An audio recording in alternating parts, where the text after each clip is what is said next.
Alrighty then, we are live. Doing some stuff out in the shop here, of course.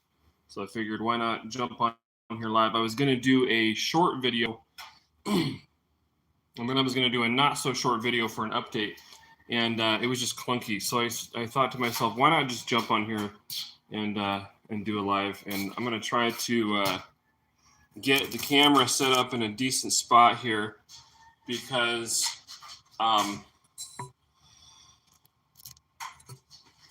we're in the middle of a bunch of stuff here, so I'm going to wait till some people jump on.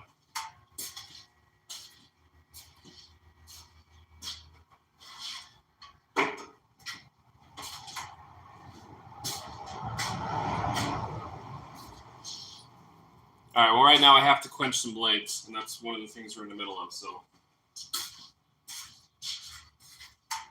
we're just gonna do it.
All right, lots of not talking. So, see the comments.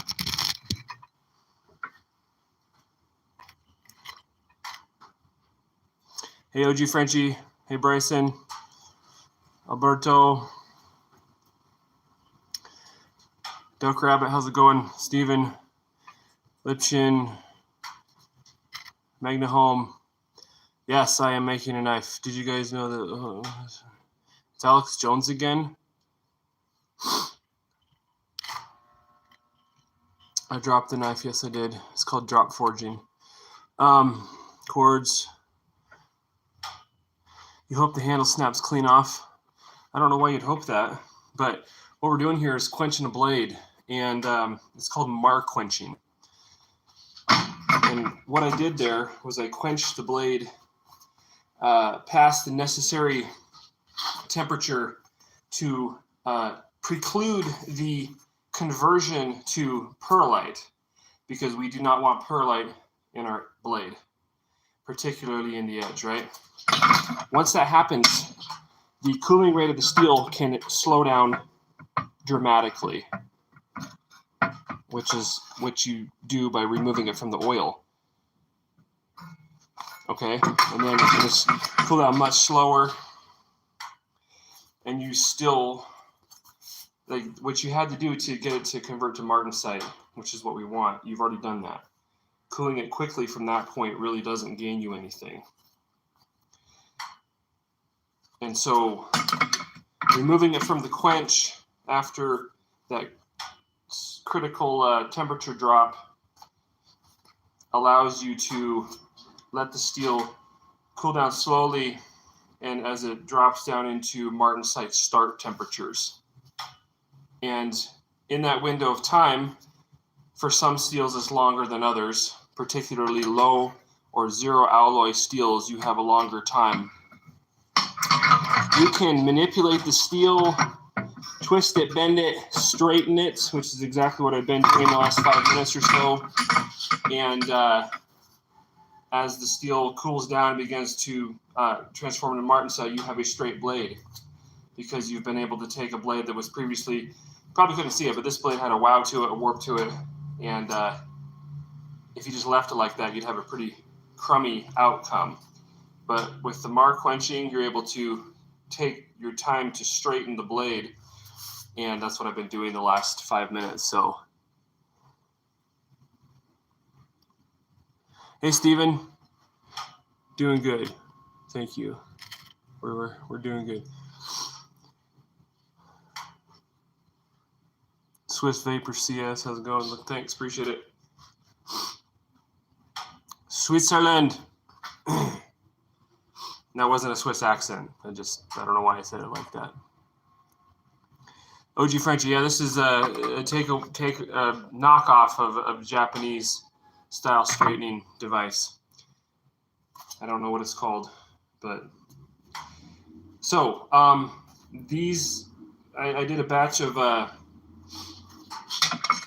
gyutos. This is what these are, patterned after the Japanese gyuto. It's just a chef's knife, right? And I'm working with 125 CR1 steel, which is a very high carbon steel.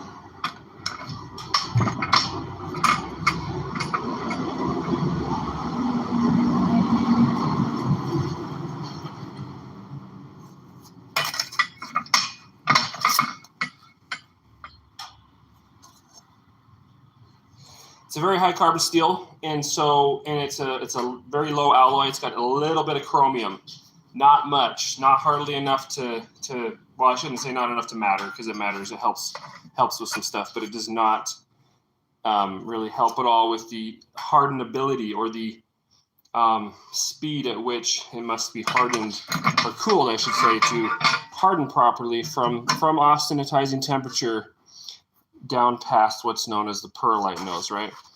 So you can quench this steel in Parks 50, which is pretty much the fastest oil quenchant there is, but it has to be in a thin cross section, or you're not going to get full hardenability, full hardness, full martensitic conversion. It won't cool down fast enough. And so, that being the case, these knives that I'm quenching right here, this is actually the last of 4. These knives are all rough ground, and the edge is right at 35-40 thousandths, okay? That's how thin these are at the edge. And I've got a nice flat grind, right?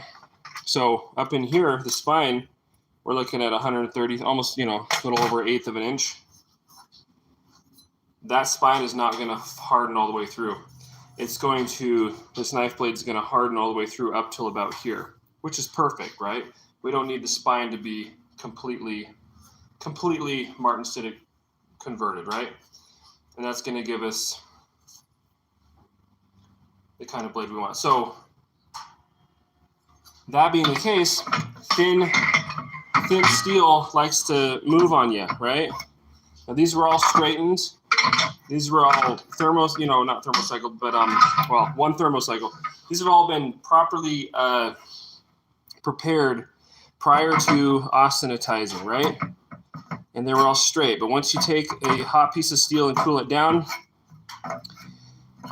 even with mar quenching, it's prone to twisting and warping on you. And the thinner it is, the more probability there is that's going to happen. And so that's exactly what I've had here. I've had some twisty stuff going on, and some bends, particularly where I have stamped my Fire Crate Forge logo in these blades. The uneven cooling there because of that stamped in logo created a specific warp right there on almost all of them. And mar quenching has allowed me to straighten not just the spine, but also the edge. And you have to be a little more careful with the edge. But you have that window of time. I've mar quenched for years, and not bragging, just stating the number of blades that I've cracked out of the quench. I think I can count on one hand. And it's simply because of that reason. It's a very useful bit of information to know. Mar quenching, or interrupted quenching, there is no reason to quench your blade down to ambient coolant temperature. It doesn't do anything for you. It just greatly increases the chances that your blade is going to crack, because the stress, the most amount of stress that happens to a blade when it comes to cracking it is at the lower end of the cooling process.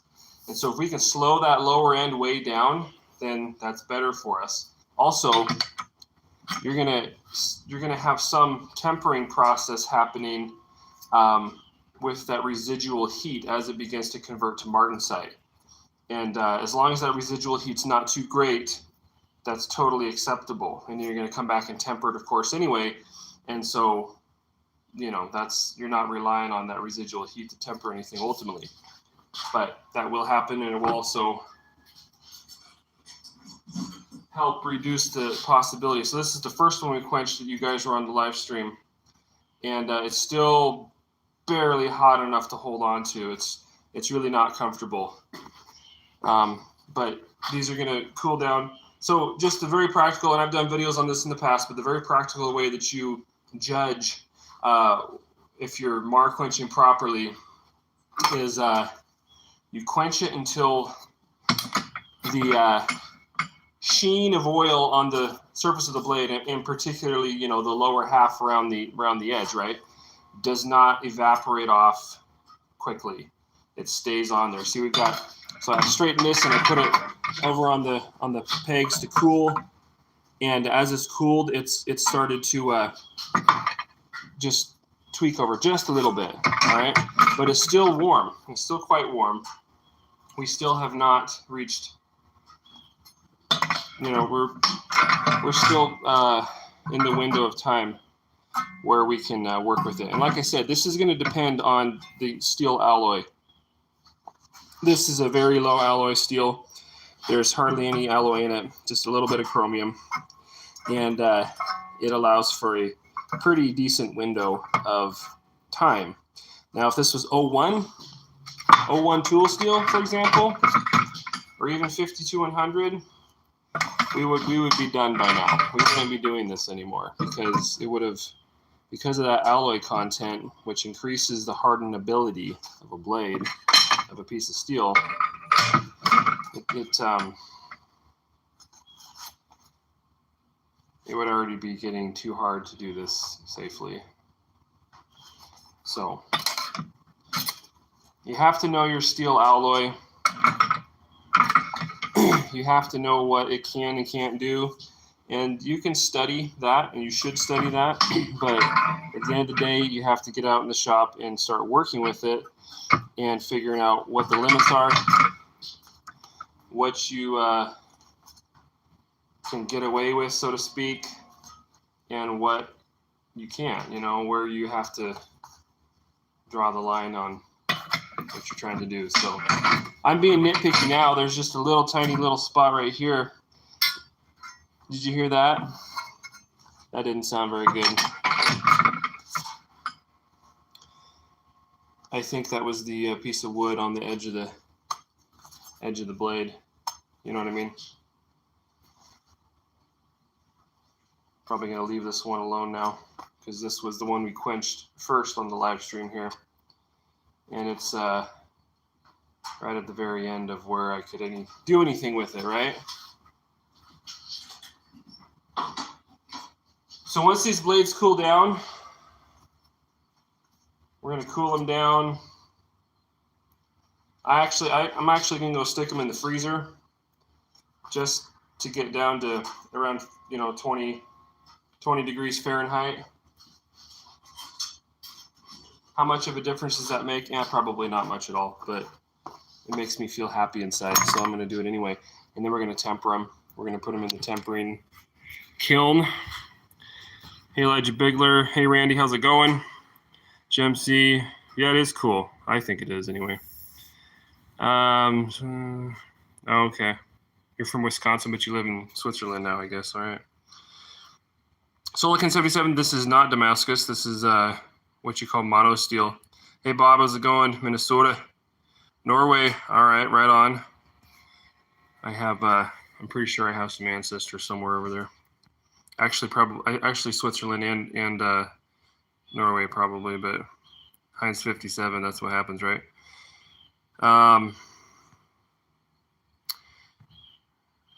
Elijah Bigler, cool, appreciate that. If you got any questions, let me know. We'll see what I can come up with. So anyway, so these 4 knives here. Shout out to my friend Bend Over. All right, well, I think you've shouted it out.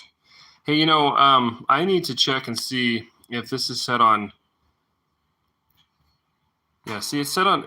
YouTube sets this on top messages in the chat. Whatever that is, I don't know.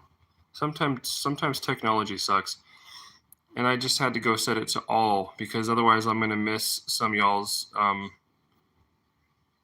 messages. Yeah, it's 11 p.m. They're going to go to bed. All right, well, you have a good night, and we shall carry on here. Appreciate it. We'll keep up the good work. So flipping it around here. So these are the 4 Gyutos, and this one, these 2 were the first ones in. They're room temp. These guys are still warm. All right, so we got to fire up the kiln again here, and heat treat some other knives. Okay, so I'm going to let that get up to 1475, and then we're going to put these guys in.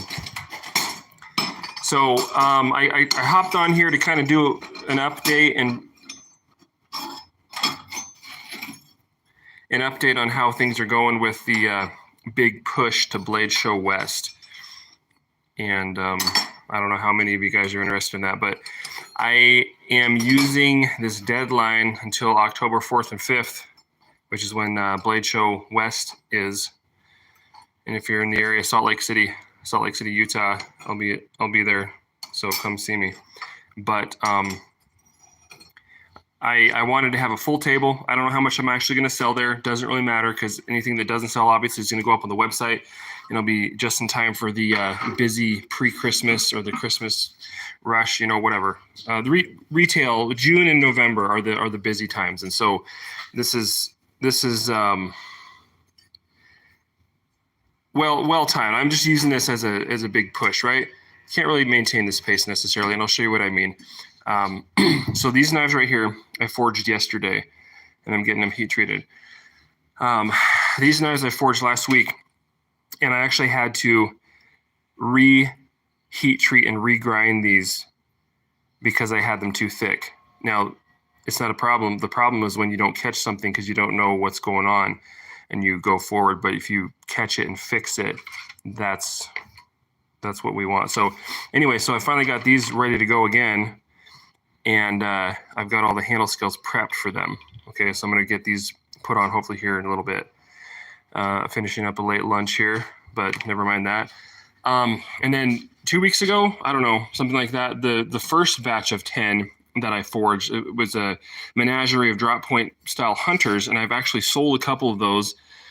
They're not in here, right? They're in the office. But anyway, I got to finish buffing out the handles on these guys and build sheaths for them. And, you know, clean them all up and everything. And I got to finish those. And then once I get that, I'm going to build several Hudson Bay buoys. So we were talking about that in the last live stream. This is 1/4 inch by 2 inch Edie Servey 2 stock. And so that Hudson Bay buoy, as I call it, that I kind of have developed over the last couple of years, I guess.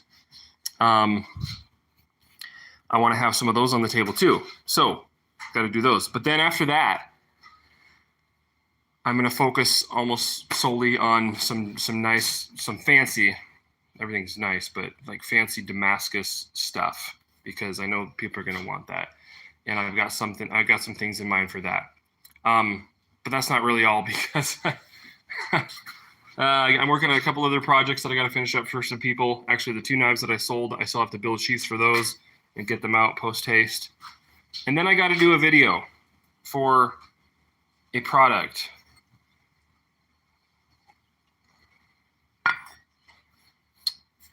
So needless to say, I've been busy, and I will continue to be.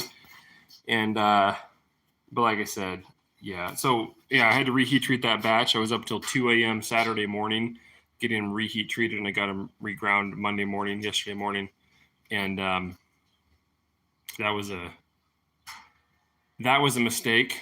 But hey, like I said, I don't care. It was a learning experience. Not catching the mistake, that is the problem. That would be no bueno. But anyway, it said attention to detail, and that's one of the reasons why. I don't know. It's one of the reasons why I feel like my knives are definitely of good value for what I charge for them. But anyway, all right. So what do I need to do next? Yeah, I need to put these guys in. So this is now warm, and we're past the point really where I can do much with straightening, and they look really good. There is this one little spot up on this blade here, but it should grind out.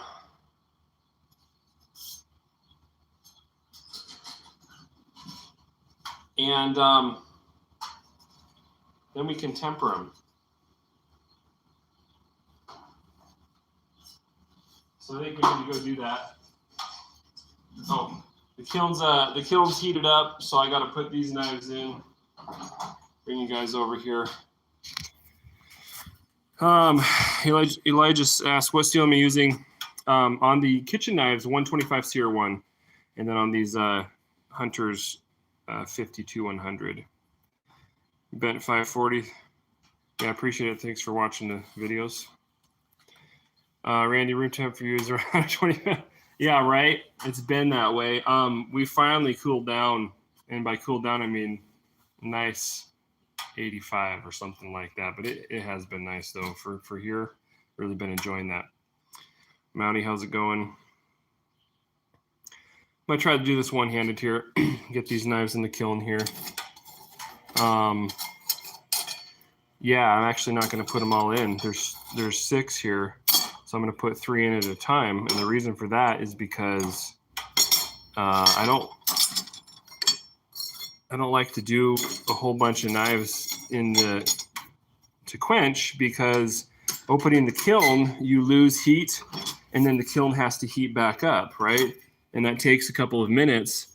And the last thing I want to do is take the first knife or 2 out and quench it, and then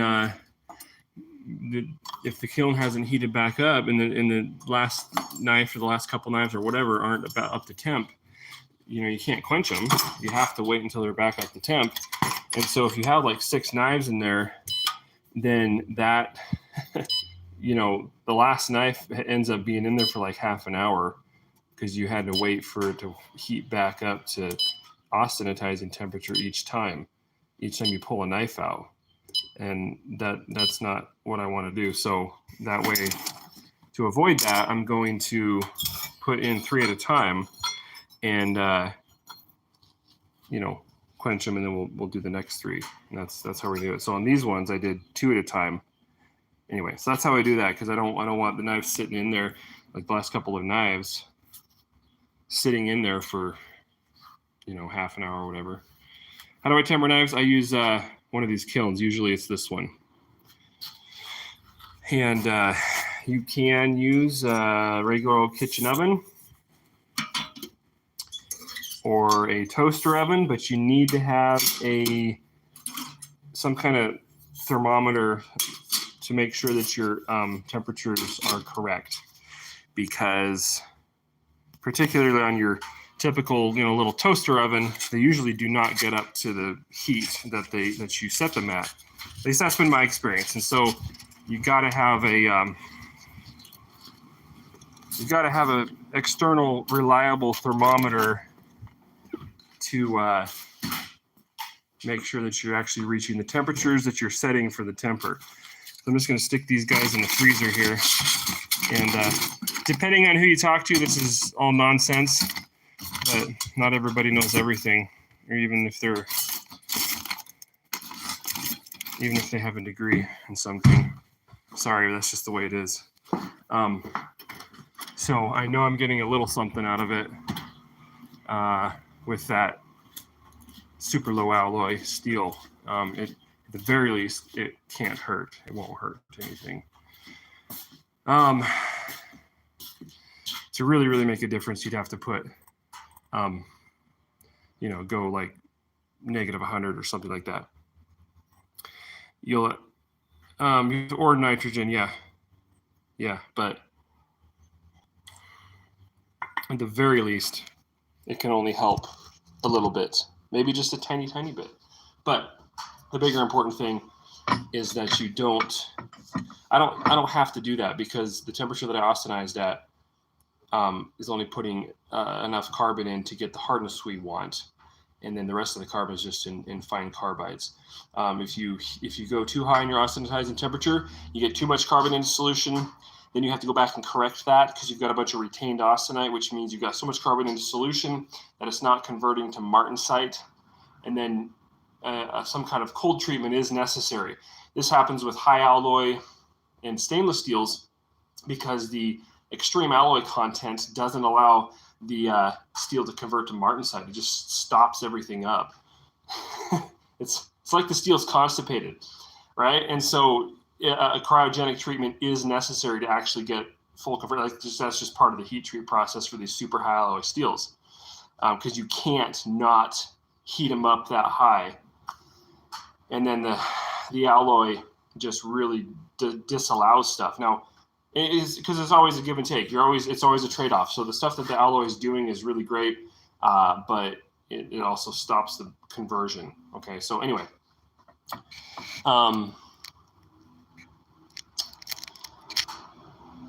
But with these low alloy, high carbon steels, it's all about how you heat treat them. And we talked about this last live stream with 52 and 100 steel. So if you do it correctly, there is absolutely no practical need for a cold treatment. But I can stick them in the freezer if I want. Anyway.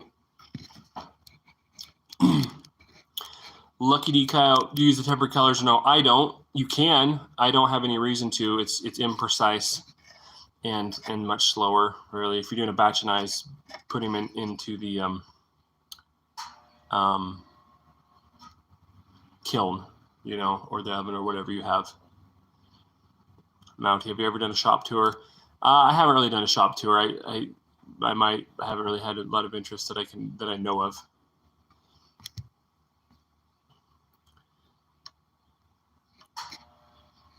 You watch the live stream while treating the knife. How would you do it if you were doing it in a forge?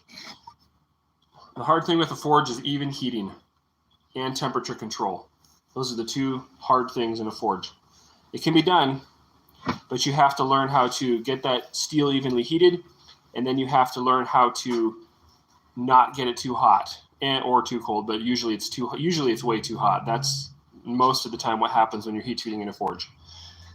Which is why so many people break their blades on forged and fire, because 90% of those blades are way too hot when they go in the quench and before that.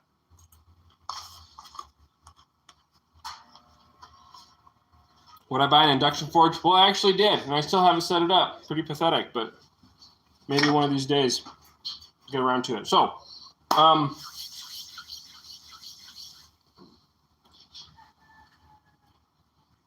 we're going to have to quench those knives here in a minute. But those need a 15-minute soak time after they get up to temp. So I think I have time to put to glue and epoxy a couple handles on here. So we're gonna do that, I think, here. If I can figure out how to get you guys over here and see what's going on. My not so tidy workbench. Oh, when you're always building something, you got to take time to stop and take time to clean it all off. And I have not done that lately. Stop building stuff.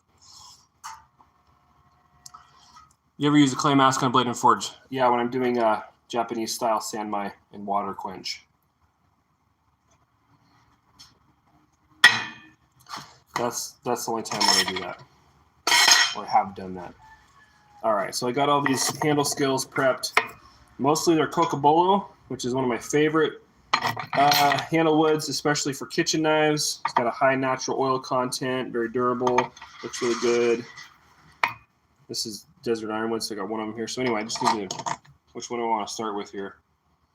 How about number 10? That's going to require a little bit of grinding on the back of the spine here to even that distance out. So I'm using Corby bolts on most of these. I ran out, so I've got some Loveless bolts on some of them. Loveless bolts are my go-to, but I have liked using Corby bolts on kitchen knives specifically in the past.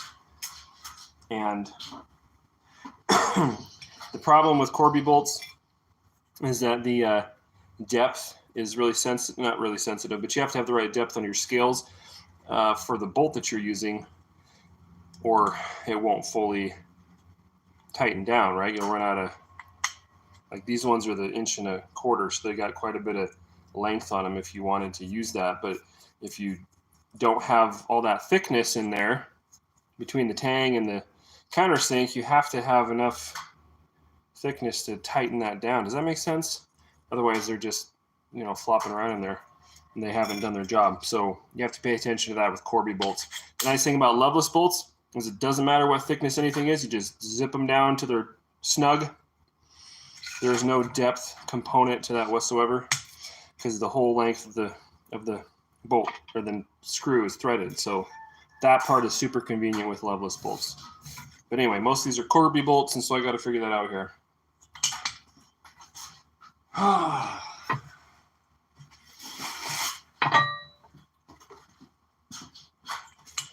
Number 10. I always like to just do a final pass on some 80 grit sandpaper on the inside of the scales. Make sure it's clean. I've already flattened them here prior to even drilling the holes in them. Okay, so that's not really an issue, but all right. So anyway, what I'm trying to say, I guess, is I got to do a dry run here on these handle scales and make sure that my Corbys are good to go. Otherwise, you know, the worst thing in the world is when you have epoxy on everything and then you discover that your Corby bolt won't tighten down all the way because it's too long for your handle scales and your tang combination. And then you have to take it off and modify your Corby bolt, and then that's a pain in the butt when you have a bunch of epoxy on everything. So really what you have to look for is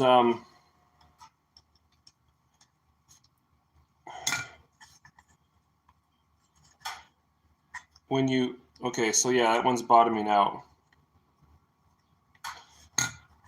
I think.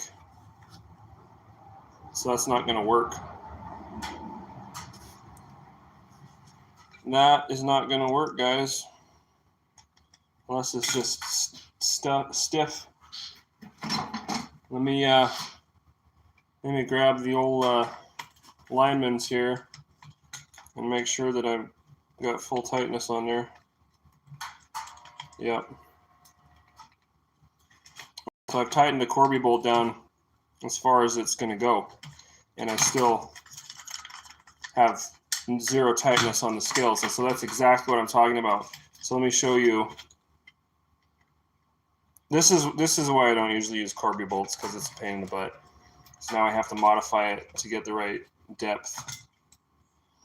And if this was a Loveless bolt, it would not matter one bit. It would tighten down to whatever the thickness was. So I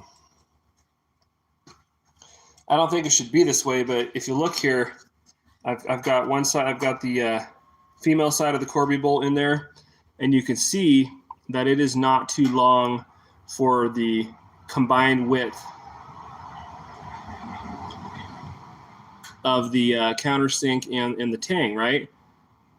So that part's okay, right? But the problem is that the male side is bottoming out, and so it's not fully tightening into the countersink.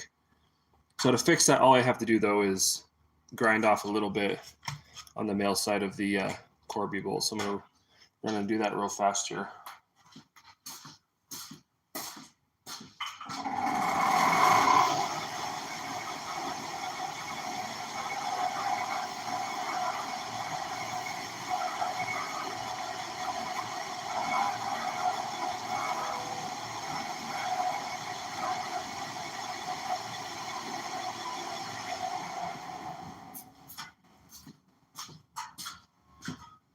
Okay. They're just a little bit shorter, maybe like a 16th. I don't know, but I think that's all it's going to take. Hopefully. So you have to grind the end off and then kind of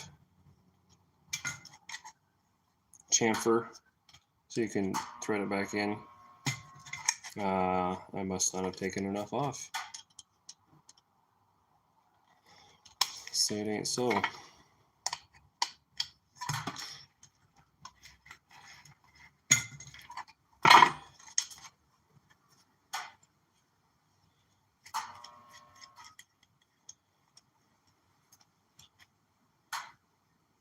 Okay, well, I guess I need to take a little more off.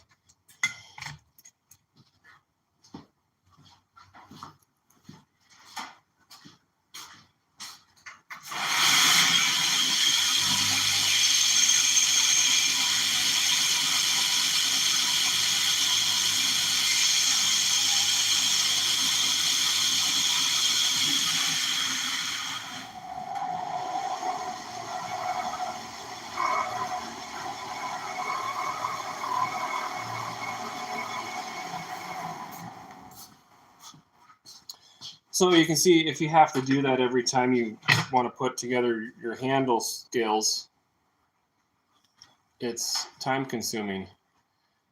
Instead of just installing the handle bolt, you have to make sure that it fit. Now the other thing is you can get them in a shorter configuration, like 1 inch instead of 1 1/4 inch, and that would have been better. You see, that's tight now. It's not bottoming out. So, and the reason I have them in the 1 1/4 inch is because then you get a thicker knife handle set up, and your Corby bolt doesn't go all the way through, and so then you're screwed in that respect. And so they're sensitive to the overall depth of the knife scale countersink / tang combination, and that is why I don't really like Corby bolts. Now, the reason that I do like them, what I do like about them, is the fact that once you grind off everything and finish the handle, it's a nice, clean, solid, rivet look instead of the well, and I don't mind it either, but on the Loveless bolt you've got the bird's eye look, which is totally fine. I kind of like that on most knives, but I kind of like the clean look or the solid look on a kitchen knife. So anyway, that dry run, so it's solid, right? So we're good to go. We know that our Corby bolts are actually going to work, and there's no concern there. But you got to do that with Corby bolts before you get epoxy on stuff, because fixing it after the fact is a giant pain. Just don't ask me how I know that. But anyway, we spent like 5 extra minutes sizing our Corby bolts, and was it worth it? I don't know. I guess it would be best to have 2 different sizes of Corby bolts on hand, but they're like a couple bucks. They're like a couple bucks a piece just for this right here. So how many are you going to have on hand? I usually don't have a ton on hand. I'll literally buy $150 worth of Loveless bolts at a time, and those don't last super long, but that's the way it goes. All right, so in the meantime, our other batch of knives has been in the kiln, and we're 6 minutes into the soak time on that. So before long, we're gonna have to jump over there and quench. Okay. People are asking questions. Swiss favorite. I gotta go vertical. Tired. You mean horizontal? All right. What would you suggest for someone to get first power hammer hydraulic press? I get this question a lot. And my answer is always, unless you can afford and unless you can use a large power hammer, go with a press first.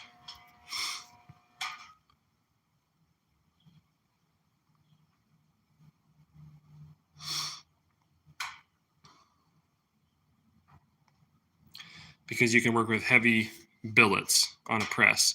But unless you get into a pretty big hammer, you're not going to be able to work with heavier stuff. Hammers are nice. Like I've got a little, it's a 50-pound Little Giant over there, and it's great for forging blades, but I don't use it for anything much thicker than ½ an inch, and it doesn't work that great for anything much thicker. And that's why, but I've got the press since that works really great.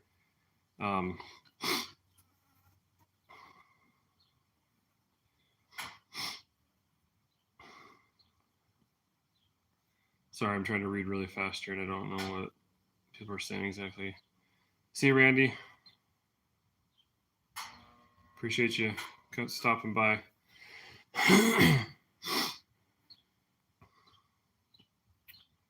Good form and forge would be good. You always get a forging anvil hammer if you want expensive.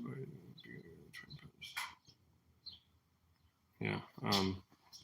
You don't have to.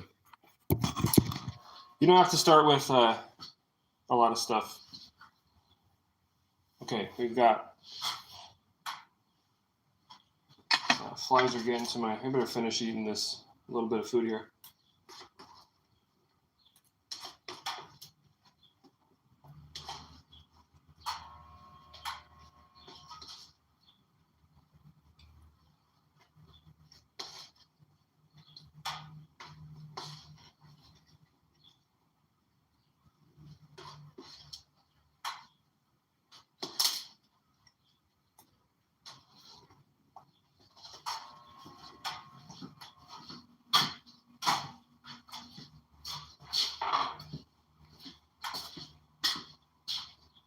Not enough hours in the day.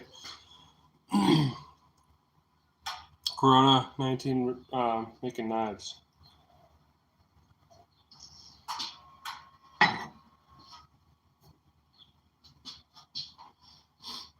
All right, we got 4 minutes on the clock before I got to quench the first knife in there. So I'm just going to grab my stuff, get it ready for epoxying on this first handle, kitchen knife handle.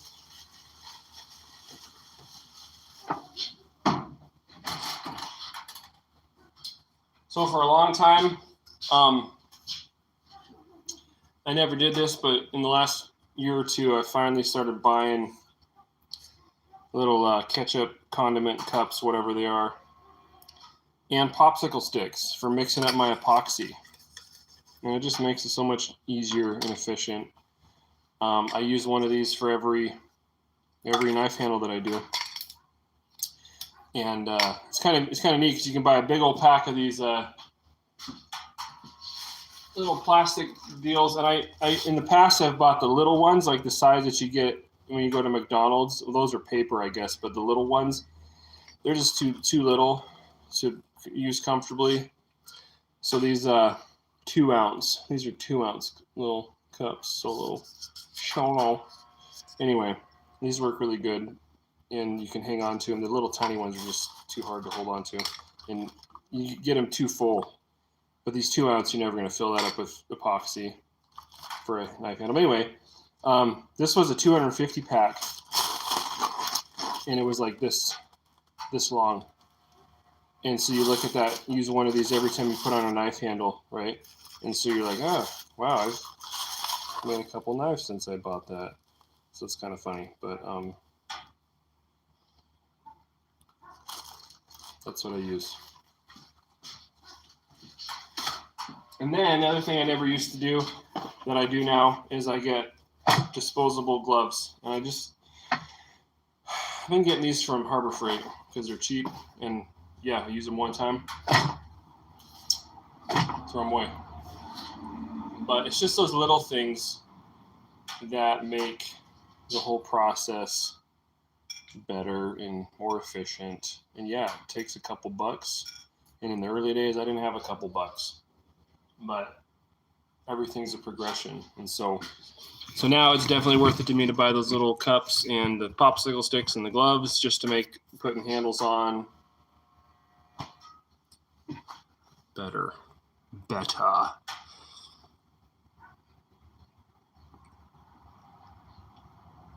Entry-level blacksmithing. There's a lot of stuff. If I don't know how entry-level you're talking, like if you're talking like you've never forged anything. But one good entry level is, for example, making a leaf, the little leaf project, the famous or maybe infamous leaf project. But in that particular project, you're going to practice tapering. You're going to practice setting a shoulder. You're going to practice drawing out. You're going to practice hot cutting, all in that little leaf project. And if you search on my channel for blacksmithing leaf, it should come up. And I have a whole video on that project and how that project helps you build hammer skills and forging skills, which are applicable to a wide range of other things, including bladesmithing. So that'd be the first thing I said.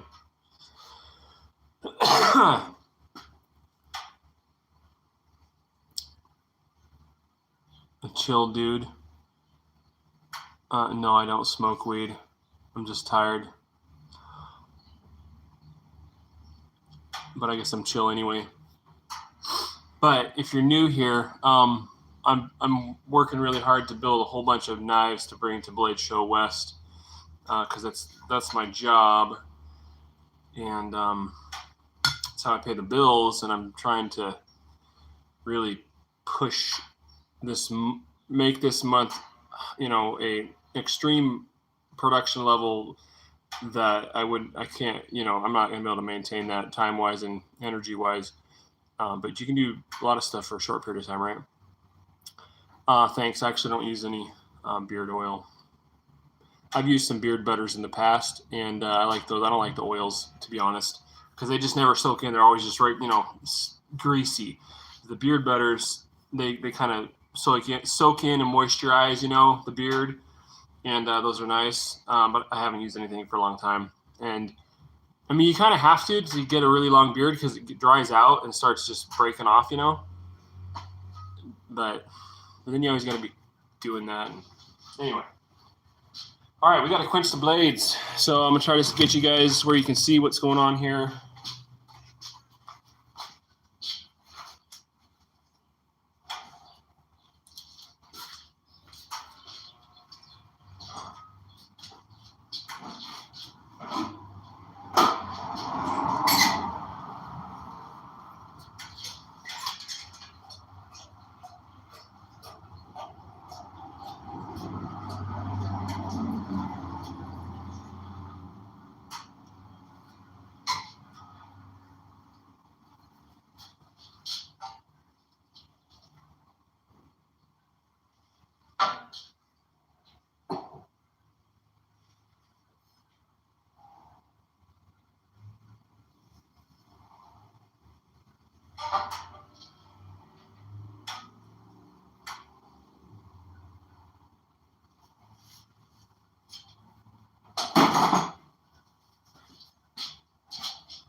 Okay, 3 quenched.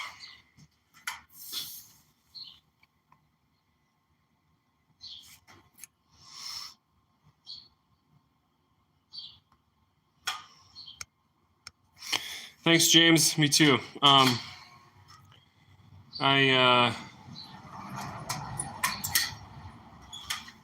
don't have any super high expectations just because it's the first time I've gone to any blade show. My stand fell over in there. But it's going to be yeah, okay. It's going to be breaking into a market that I have not previously approached, you know. And so the very least it's going to be getting my name out there and starting to build a presence in that particular market. And so excuse me, that's going to be of value, I believe.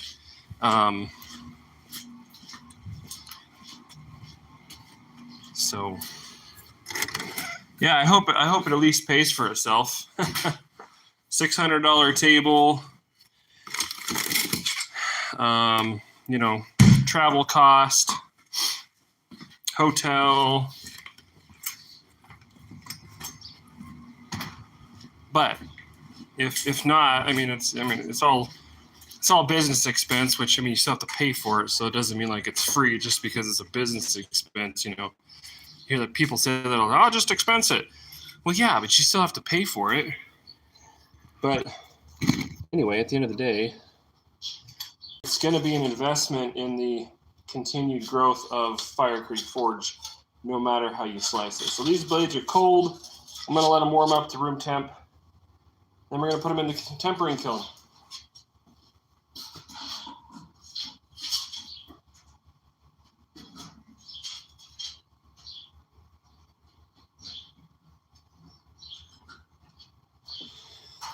And then we're going to let those other blades cool down some more, check the straightness.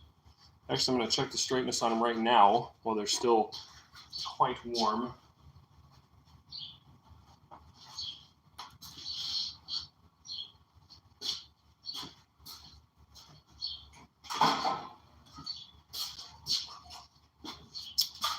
And then I'll, just for fun, put them in the freezer.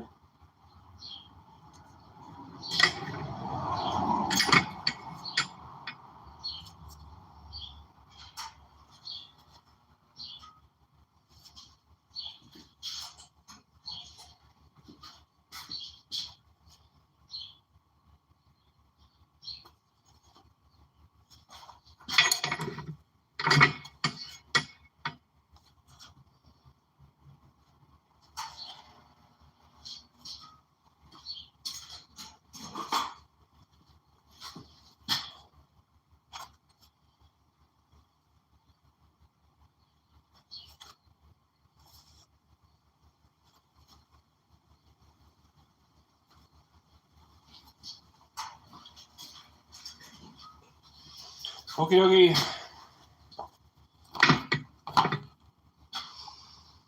Gatlin, how's it going?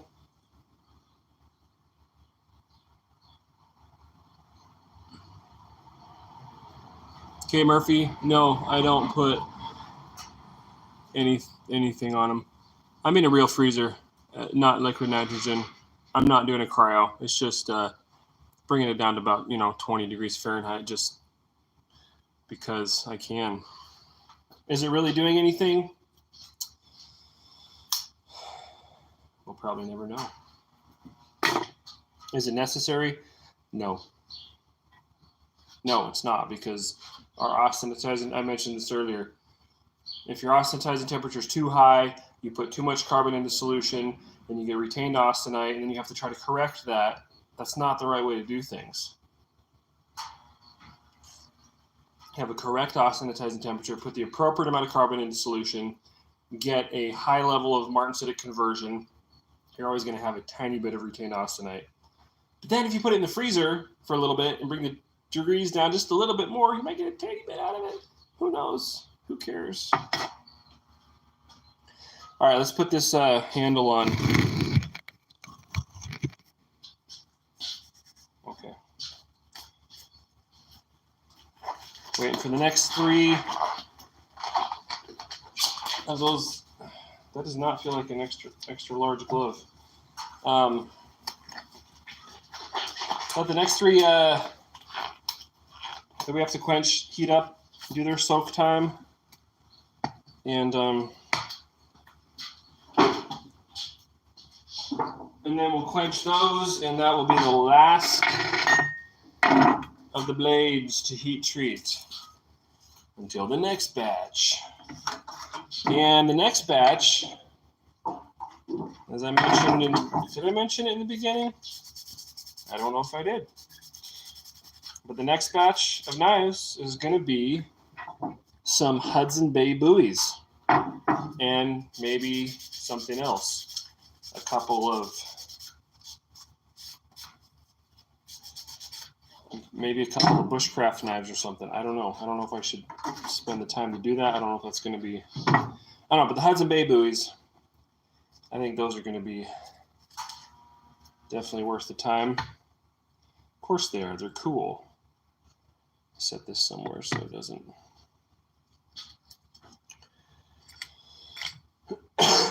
Goodness gracious. You see a lot of different people, or a lot of different epoxies people use. To be quite honest, I do not put a ton of stock in my epoxy most of the time, because you get a quality epoxy, it works well, but I'm not depending on the epoxy, okay? This epoxy is not on there to hold anything together.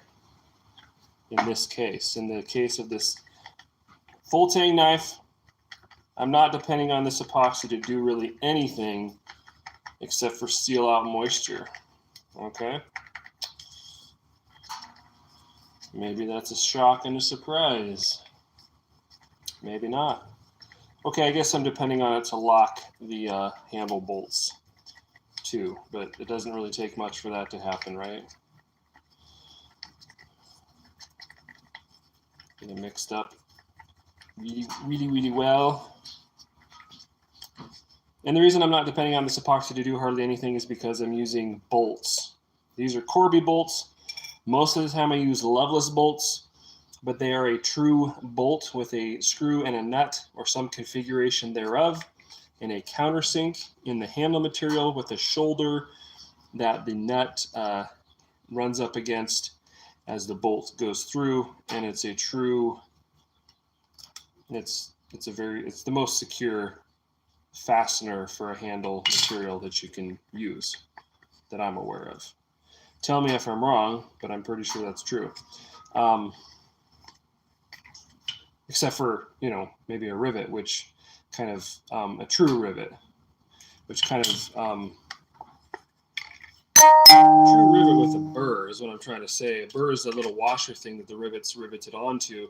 Because if you're just sticking a pin in there and riveting it out using the handle material, it'll help, but the handle material does not have, I don't care what you're using, it doesn't have the stability and strength to not pull that rivet out if it really got to that point, which honestly, is that ever going to happen with a knife handle? No, but I don't care. So this Corby bolt is never going to pull through. The handle material will literally break before that ever happens. And so what's holding these handle scales on indestructibly until you destroy the handle material itself are these bolts. And so this epoxy is all it's doing is providing a high level, like a complete sealed barrier between the tang and the scales and the countersunk holes that the bolts are going into. And so my point is, as long as it's doing that well, and it's far and above that, because if I just put pins on this and this epoxy, this handle would be more than adequate. I'm not saying that it's not. I'm just saying that I OCD on things a little bit sometimes, and if I can put a bolt in instead of a pin, spend extra money to build this knife for somebody, then that's typically what I'm going to do. And that's the thing too, is it costs more money to build a knife with bolts than it does pins. Okay, you spend a lot more on handle bolts than you do pin stock, but I guess that's just kind of my philosophy and what I'm trying to do. You know, build the best quality knife that I can. It doesn't help me keep my costs down, spending $2 a piece on, $4 just in bolts, right? Or more. I don't even know what they are anymore. Anyway, I'm rambling, but that's what this is. So that's just the way it's going to be. But anyway, clean off the epoxy right there, because you can't really clean it off after it cures up. And the front end of these scales have been finished, sanded up to the high grit, and now all we have to do is wait for this to cure. So sometime tomorrow I can come in here, grind off the faces of these Corby bolts, grind everything off, clean it all up, shape it, make it nice and contoured and pretty. But anyway, so our epoxy is going to do its job, and the bolts are going to do its job, and this handle will be literally indestructible. And by that I mean you have to destroy the handle material to actually get it off. So that one's done. We'll set it aside here. Got to find a piece of cardboard or something to put this on so it doesn't stick to the table. Oh, you would think I'd have some cardboard handy, but no. That's what happens from trying to be tidy.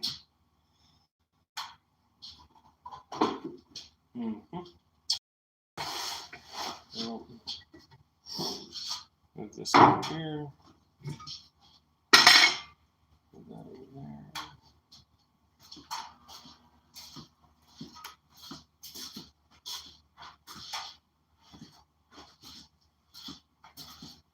Good grief.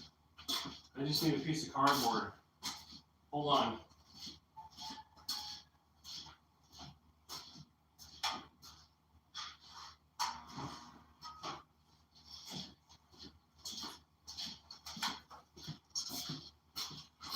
All right, I found a piece of cardboard. Some Bluey diapers. Diaper box. Bluey! All right. One down. Got 10 minutes on the soak time on those blades. Definitely enough time to install another set of handle scales. Throw that away. Check our comments here.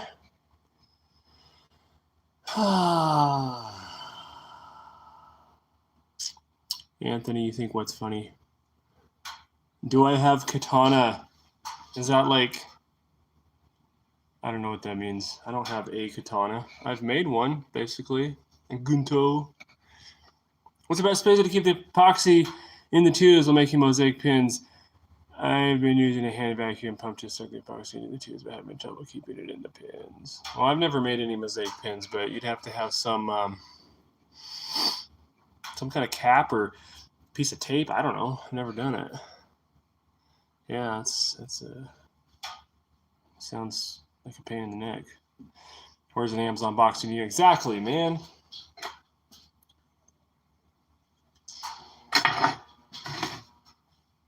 Okay.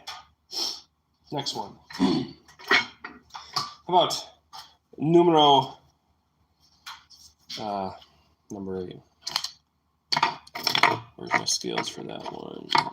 Here they are.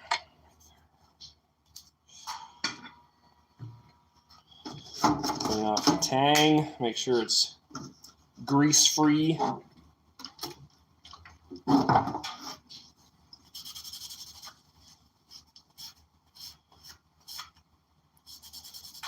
Acetone feels really good and cuts on your fingers.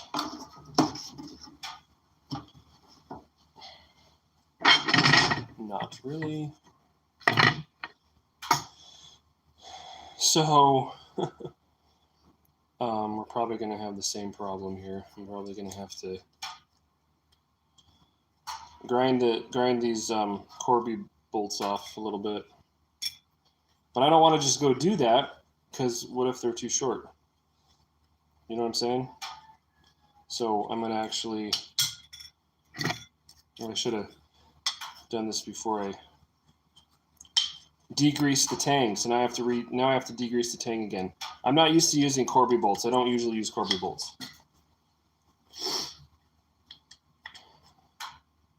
Oh yeah, this is worse. You see that? So in this case, the female side of the Corby bolt extends past my countersink. So I'm literally going to have to grind those off as well. So this is worse than the last one by a fair amount. So let me go grind these off a little bit. I'll be right back. I guess I could bring y'all. I don't know if my Wi-Fi range is going to work, but we'll try. I know not how I got here to view you, but I don't know what that means. We're making knives, good knives, handmade, hand forged, high end, sharp, groovy.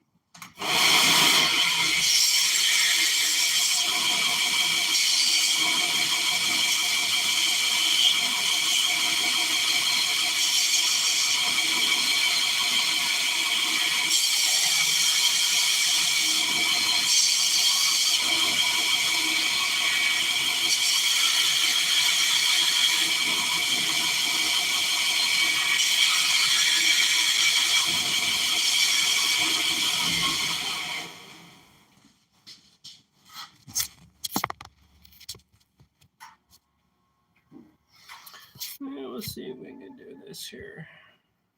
Maybe.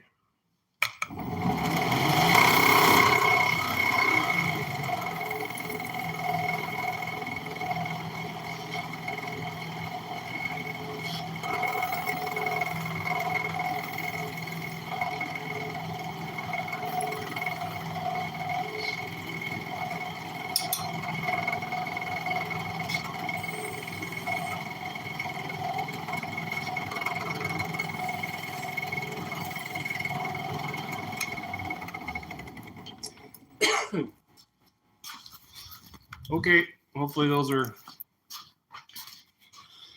the right length. Thanks, Kenny. Appreciate it.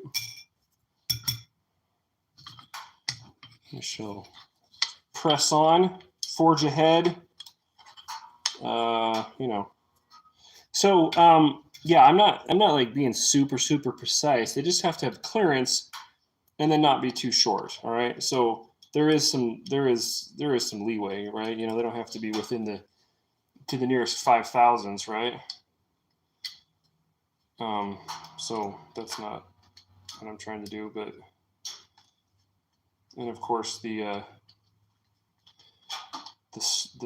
slot for the screwdriver on some of them is too narrow. which is always not fun.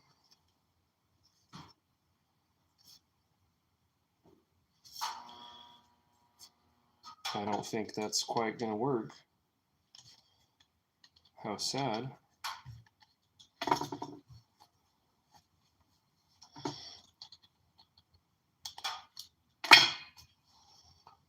I got 4 minutes on my soak time on those other blades. We're literally going to spend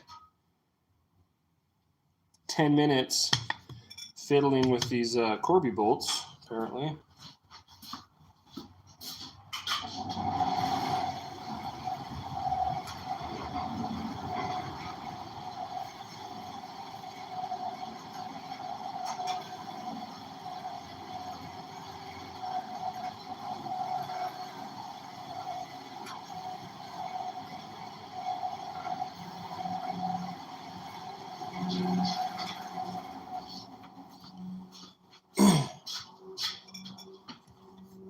Welcome to the show. Today we're going to complain about Corby bolts.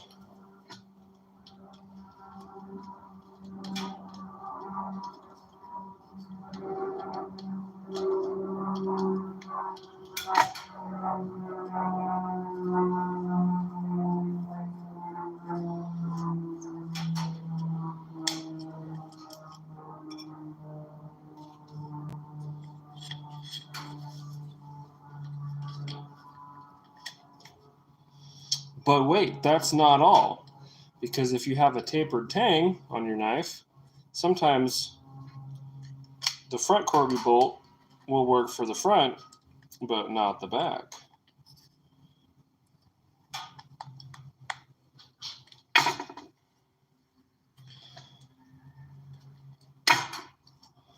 Anyway, I think these will work. So we can degrease the tang here. And one more quick little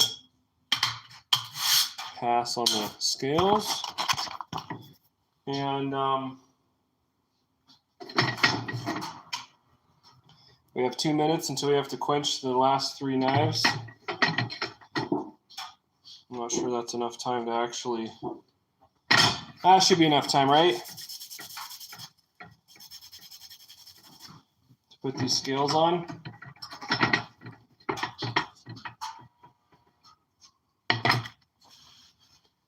How many knives are you taking to the show? How many knives am I taking to the show? Well, it's going to probably be in the neighborhood of 40 to 50, depending on how many I sell in between now and then. And that's not counting the hatchets and the axes, right? I've got plenty of hatchets, a number of hatchets, and then a few axes, so you take those too. That's another, I think, like 10 or 15 items.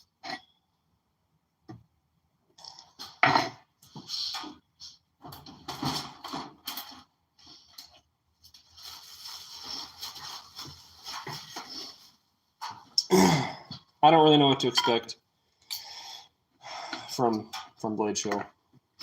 I have a lot of business cards to hand out, though.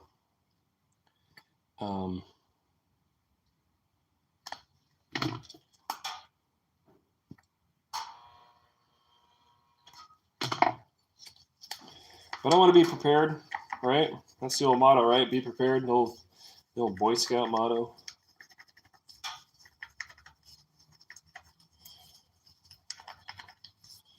I wasn't a Boy Scout. I wanted to be when I was a kid, but it never happened.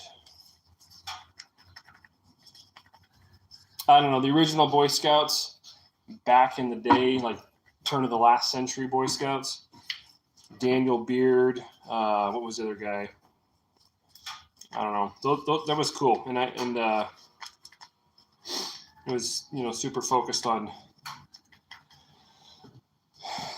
the woodcraft.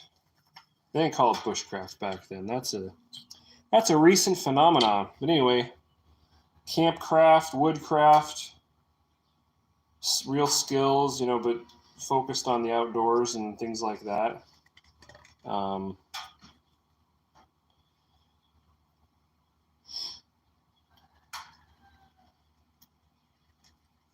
My great granddad was an Eagle Scout and a Scoutmaster and stuff.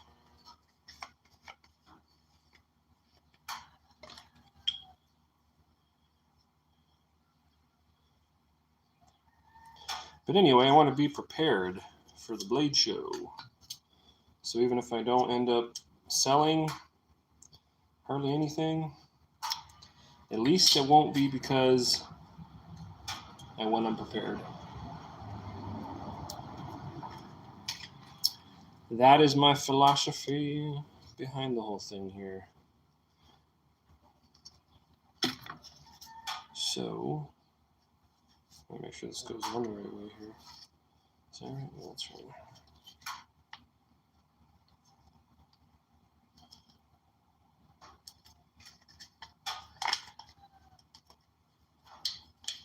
Uh-oh. 2 minutes past our time when we're supposed to pull the knives out, but that's okay. It's not the end of the world. They can sit at austenizing temperature for a couple minutes longer. It won't hurt anything.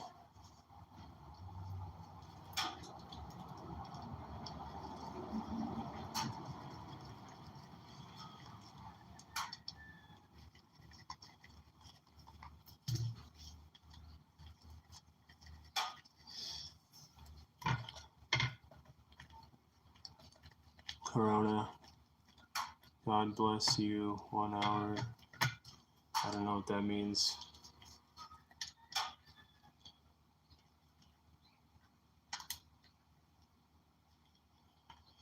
I don't want these super tight. I just want them snug.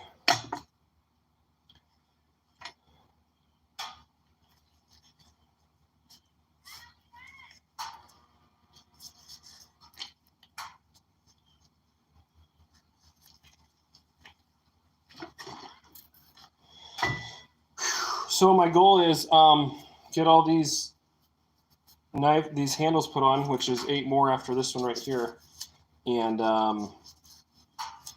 then finish quenching these knives and get them in the tempering process. And then I got to go in and make some sheaths for some knives. I got to do some book work.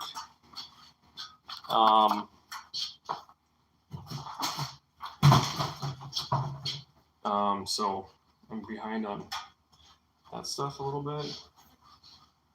Let me get these.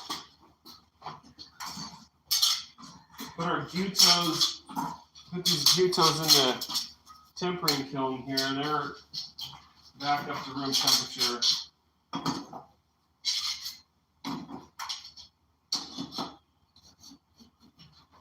So they're in the tempering kiln there.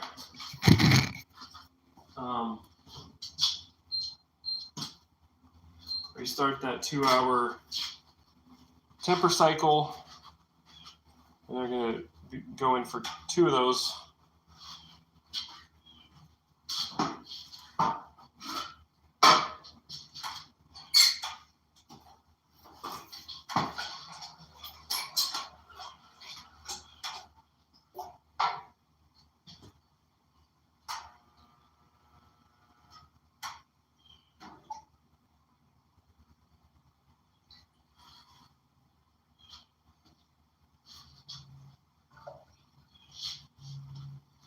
I forgot my respirator.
Braden asks, where do you get the pins you're using to secure the handles on? They're called Corby bolts, and so if you just Google Corby bolts, C-O-R-B-Y, you'll find them, and it's a lot of places sell them. I get mine from a number of different places. I think those ones came from TrueGrit.com, TRUGRIT. But like I said, lots of places have them. USA Knife Makers, Jant Supply. These are all online, and I'm sure you can find them other places too. And these are stainless steel Corby bolts. I have used brass Corby bolts in the past, and I quit using those completely because they are not structurally adequate. The male Corby bolt, male side of the Corby bolt, where it's machined right up next to the bolt head, it's got a pretty narrow cross section, and the brass is not strong enough to hold together. If you snug that down just a little bit too much, it snaps, and so they're just not very strong. The stainless steel ones are plenty strong though.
So I'm just making sure that the oil sheen stays on the blade without dripping out of my sandpaper, doggone it. If it evaporates off immediately or within a couple of seconds, it's not cool enough, and I can't pull it out of the quench yet.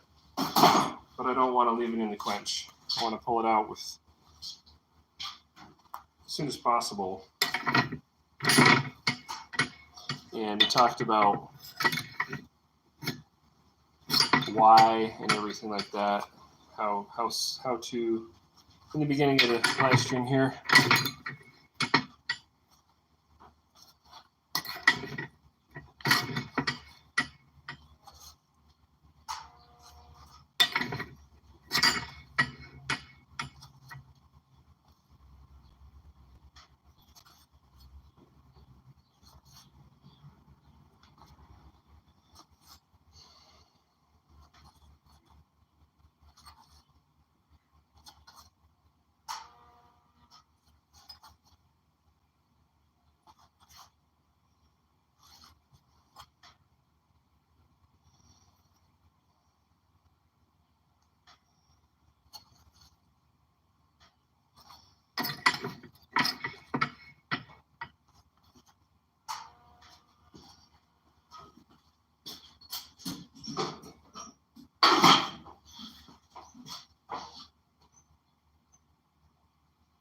All right.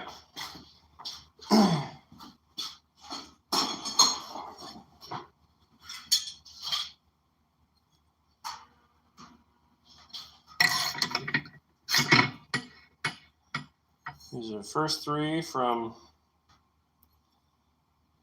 batch.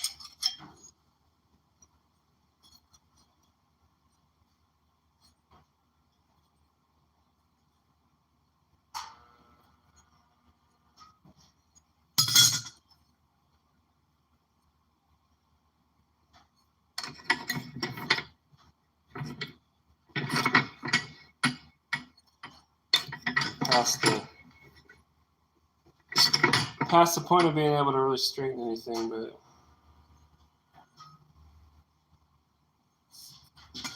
yeah.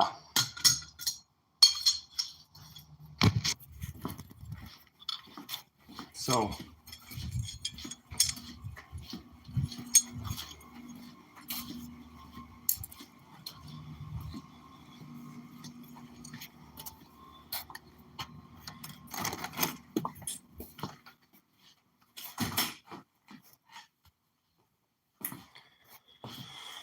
Brian, how's my day going? Asks how my day's going. Pretty good.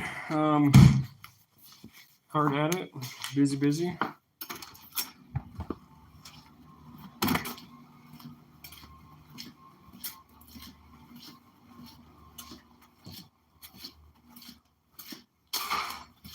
All right, so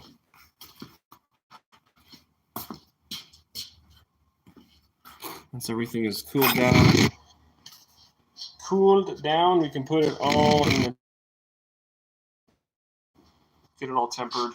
And these knives require a different finish tempering temperature, but we'll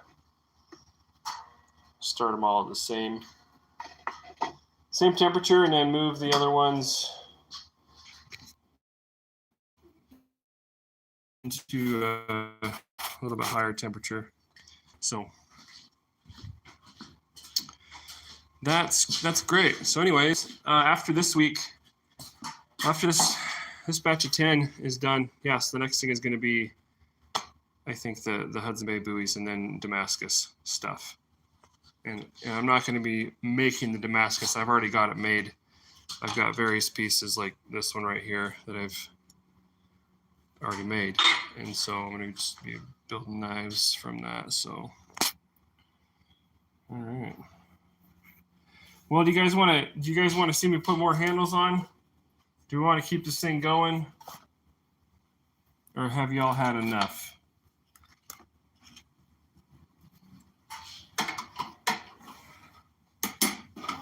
Let me know what you think. Either way, I think I'm going to need some coffee. Some more coffee.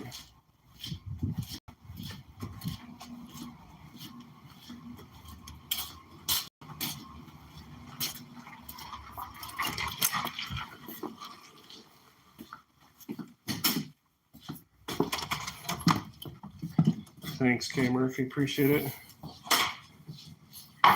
All right, guys. Well, I think I'm going to go ahead and wrap it up here. Appreciate you coming along. I got more work to do and got to keep getting stuff done, but just wanted to provide a little update, and we're going to keep plugging away, but I'm going to end this live stream.